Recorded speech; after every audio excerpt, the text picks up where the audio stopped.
राबड़ी आप सभी का जनरल स्टडी में स्वागत करती हूँ। दोस्तों, आप लोग हमेशा पूछते हैं कि मैम मैथ्स का, रीजनिंग का और हिस्ट्री, ज्योग्राफी जो भी है सबका इम्पोर्टेंट टॉपिक्स को बता दीजिए ताकि हम लोगों का तैयारी अच्छा हो सके।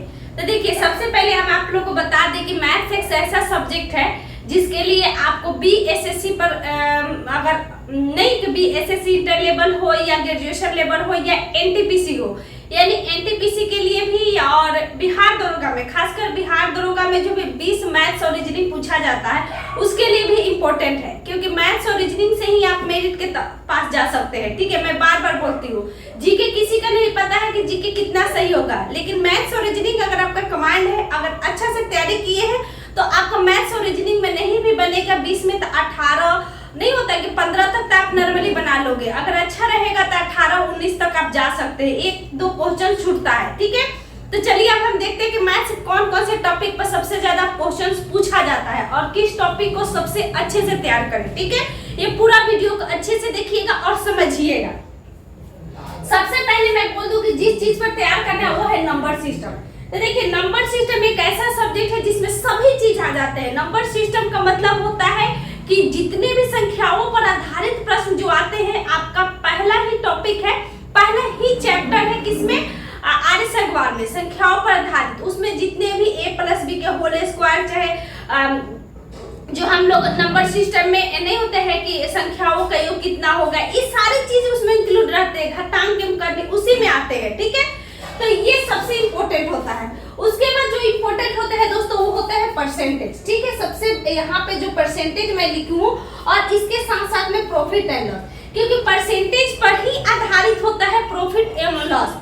और प्रॉफिट एवं लॉस जब आप जान जाइए कि कितना लॉस हुआ, कितना हमको प्रॉफिट हुआ, जब ये आप पढ़ लीजिएगा तब आपको CI और SI यानी चक्रवृद्धि ब्याज और साधारण ब्याज, simple interest and compound interest, यह सबसे जरूरी है। ये सबसे क्वेश्चन हमेशा पूछा जाता है और इस चैप्टर पर हमेशा अपना कमांड बनाकर रखना चाहिए। ठीक है, यानी कौन सा, सबसे पहले परसेंटेज, उसके बाद प्रॉफिट एंड लॉस। तो ये तो संख्या पर आधारित प्रश्न में सारे इंक्लूड रहते हैं तो आपको करना ही है। ठीक है, इसी पर आधारित रहता है दोस्तों डिस्काउंट। ठीक है, यानी ये चार हम लोग देख लिया। अब आगे देखते हैं, आगे है दोस्तों हमारा एवरेज। एवरेज में से भी क्वेश्चन आता है। ठीक है, एवरेज में आर्यसंख्यवाद का जो एवरेज दिया है। उसके बाद दोस्तों यहाँ रेशियो एंड प्रोपोर्शन, जिसको हम लोग अनुपात और समानुपात कहते हैं। ठीक है, तो अनुपात और समानुपात से आप लोग अक्सर क्वेश्चन देख लेते हैं। आसान चैप्टर है, छोटा सा चैप्टर है। ठीक है, अगले है दोस्तों एज, यानी जो आयु होता है, मतलब 4 वर्ष पहले इनका इतना आयु था तो 4 वर्ष बाद क्या होगा, तो ये भी आसान होता है, अच्छे से पढ़ लीजिएगा। आगे होता है दोस्तों पार्टनरशिप। पार्टनरशिप में हमने 4 महीने के लिए इतना लगाया, उसने 1 साल के लिए इतना लगाया, तो मतलब दोनों की साझेदारी कितनी हुई, मतलब दोनों के पास कितना लाभ होगा, तो ये होता है पार्टनरशिप में, यानी ये मुख्यतः। और उसके बाद दोस्तों रेल, मतलब जो हम लोग रेल नहीं होते हैं, रेल पर आधारित प्रश्न, मतलब एक प्लेटफॉर्म को पार करता है, एक बच्चे को पार करता है, इस प्रकार का जो क्वेश्चन आते हैं ये रेल में। उसके बाद नल एंड टंकी।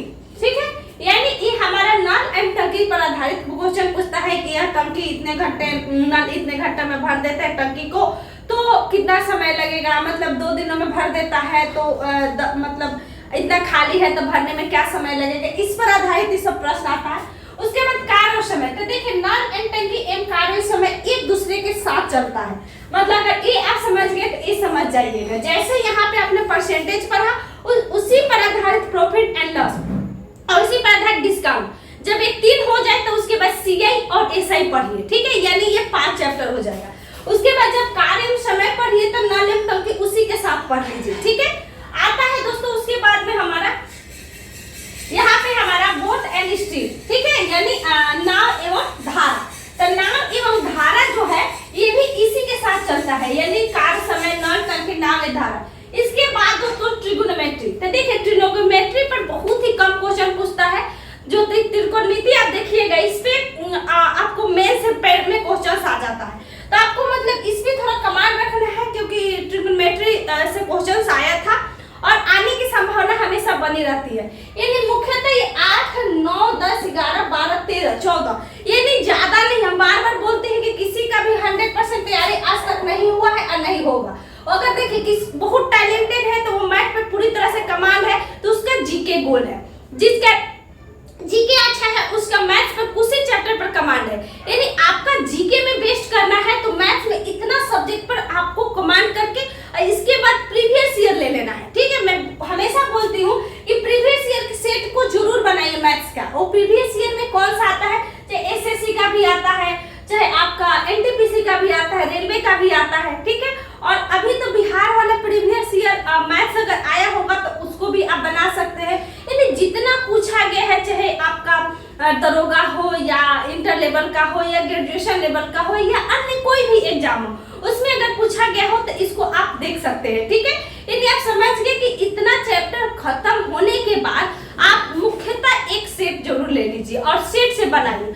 अगर आपको कहीं भी नहीं पढ़ना है तो आप YouTube से पढ़िए। YouTube पे भी बहुत सारे ऐसे चैनल्स हैं, जैसे कि मैं शुरुआत में बहुत चैनल का लिंक भी अपने टेलीग्राम चैनल पर दी हूँ कि YouTube पर आप आरिस अग्रवाल का फुल सॉल्यूशन देख सकते हैं।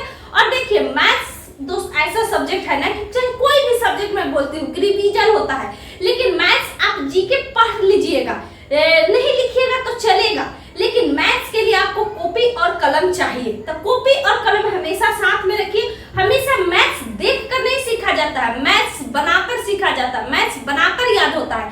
तो इसका हमेशा सॉल्यूशन कीजिए। यूट्यूब से भी देखिए तो हमेशा सॉल्यूशन कीजिए, वहां रोकिए, देखिए कि कैसे बनाया, फिर आप बनाइए, फिर आप बुक से बनाइए, तब जाके आपका मैथ्स बहुत अच्छा हो जाएगा। मैथ्स आपका वीक है तो ऐसे कीजिए कि यूट्यूब से देखिए, यूट्यूब में जो भी सॉल्यूशन बता रहा है उसके आधार पर बुक का सॉल्यूशन कीजिए। अब बुक का सॉल्यूशन करिए तो उसका एक अलग से फार्मूला का नोट्स बना लिए, चाहे जो आपका गलत होता है, मतलब समझ में नहीं आता है, तो उसी नोट्स वाला में चैप्टर वाइज उस क्वेश्चन को लिख दीजिए कि ये क्वेश्चन मुझे समझ में नहीं आया, मुझे बार बार इसको रिपीटेशन करना है, देखना है और यह इम्पोर्टेंट है, इस हिसाब से एक अलग से लिख लीजिए। ठीक है,